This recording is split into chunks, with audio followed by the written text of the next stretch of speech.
گنج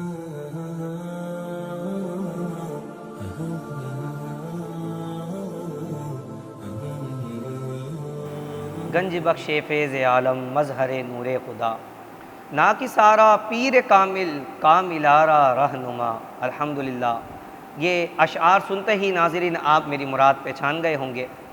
جی ہاں، داتا علی اجویری رحمۃ اللہ تعالی علیہ، جن کی نسبت سے لاہور کو مرکز الاولیاء بھی کہا جاتا ہے اور داتا کی نگری بھی کہا جاتا ہے۔ جی 20 صفر المظفر کو داتا علی اجویری رحمۃ اللہ تعالی علیہ کا عرس مبارک جو ہے وہ آ رہا ہے۔ آپ کا نام، آپ کہاں پیدا ہوئے، کس طرح آپ کا سلسلہ مبارک چلا اور کس طرح آج تک آپ کے مزار اقدس سے لوگ فیض پا رہے ہیں۔ داتا علی اجویری رحمۃ اللہ تعالی علیہ کی ولادت بسعادت 400 ہجری میں افغانستان کے مشرقی علاقے محلہ جلاب میں ہوئی۔ کچھ عرصے بعد آپ کا جو خاندان تھا وہ محلہ حجویری میں منتقل ہو گیا، جس کی وجہ سے آپ کو حجویری کہا جاتا ہے۔ اور کتابوں میں ایک اور وجہ لکھی ہے کہ داتا علی اجویری رحمۃ اللہ تعالی علیہ نے خلوت نشینی اختیار فرما لی تھی، اس وجہ سے بھی آپ کو حجویری کہا جاتا ہے۔ آپ کا شجرہ نسب حضرت سید علی بن عثمان بن سید علی بن عبد الرحمن بن شاہ شجاع بن ابو الحسن علی بن حسین اصغر بن سید زین شہید بن حضرت امام حسن رضی اللہ تعالیٰ عنہ بن علی کرم اللہ وجہ الکریم تک آپ کا سلسلہ، یعنی کہ آپ حسنی سلسلے میں امام حسن سے جو ہے آپ کا سلسلہ چلتا ہے اور حضرت علی رضی اللہ عنہ تک آپ کا سلسلہ جہاں پہنچتا ہے۔ آپ رحمۃ اللہ تعالی علیہ بچپن سے ہی علم دین حاصل کرنے میں لگے رہے اور یہاں تک کہ 12 سال کی عمر میں ہی آپ نے کتابیں لکھنا شروع کر دی تھی۔ آپ رحمۃ اللہ تعالی علیہ نے مختلف کتاب تحریر فرمائی ہیں، تصنیف ہیں آپ کی۔ آپ رحمۃ اللہ تعالی علیہ کی چند کتابوں کے نام میں آپ کے سامنے پیش کرتا ہوں۔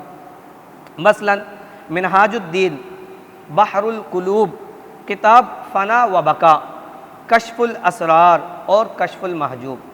لیکن ان تمام کتابوں میں داتا علی اجویری رحمۃ اللہ تعالی علیہ کی جس کتاب کو اللہ تبارک و تعالی نے شہرت عطا فرمائی، جسے صوفیہ اور علماء نے اپنایا، وہ کتاب کشف المحجوب ہے۔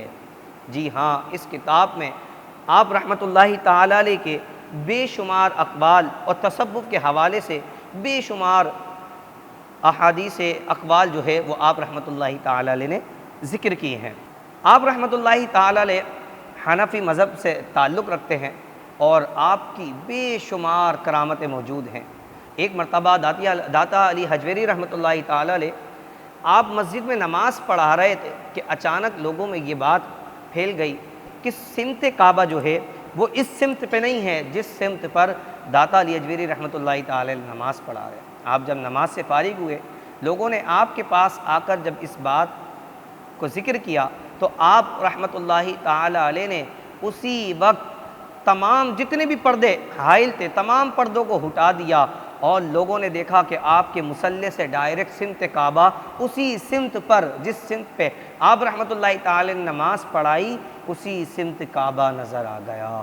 ایک مرتبہ جب آپ رحمۃ اللہ تعالی علیہ کے پاس خواجہ معین الدین چشتی اجمیری رحمۃ اللہ تعالی علیہ آئے، خوب تلاوت قرآن کرتے۔ ایک مرتبہ آپ نے جب جانے کی اجازت مانگی تو داتا علی اجویری رحمۃ اللہ تعالی علیہ خواب میں آئے اور فرمایا کہ ہمارا جی نہیں چاہتا کہ تم یہاں سے چلے جاؤ، کہ تم اتنا پیارا قرآن پڑھتے ہو، ہمارا دل کرتا ہے کہ ہم تمہاری قرأت کو سنتے رہیں۔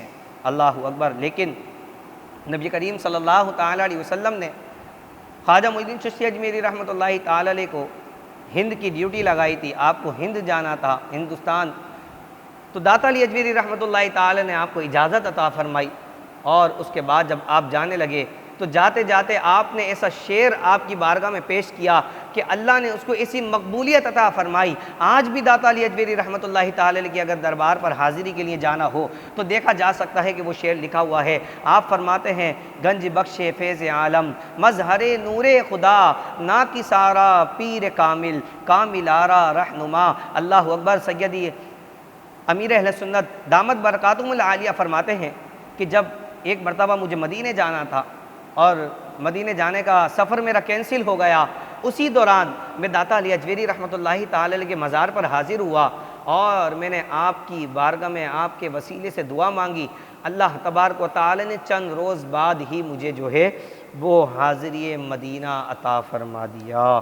اللہ اکبر، کیا شان ہے۔ اور آج بھی اگر کوئی طلب رکھتا ہے، اگر کوئی چاہتا ہے مدینے جانا ہے، مدینے کا ٹکٹ حاصل کرنا چاہتا ہے، تو داتا علی اجویری رحمۃ اللہ تعالی کے قدموں میں حاضر ہو جائیں، آپ کے وسیلے سے اللہ کی بارگاہ میں دعا مانگیں، آپ سے التجا کریں، کرم نوازی ہوتی ہے اور اسے مدینے کا ٹکٹ حاصل ہو جاتا ہے۔ اب کہاں سے اسباب بنیں گے، کہاں سے اس کے لیے جانے کا انتظام بنے گا؟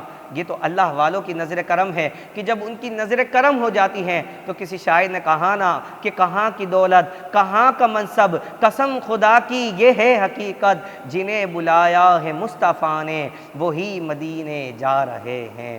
اللہ اکبر۔ اللہ تبارک و تعالی ہمیں داتا علی اجویری رحمۃ اللہ تعالی علیہ سے خوب عقیدت اور محبت رکھنے کی توفیق عطا فرمائے۔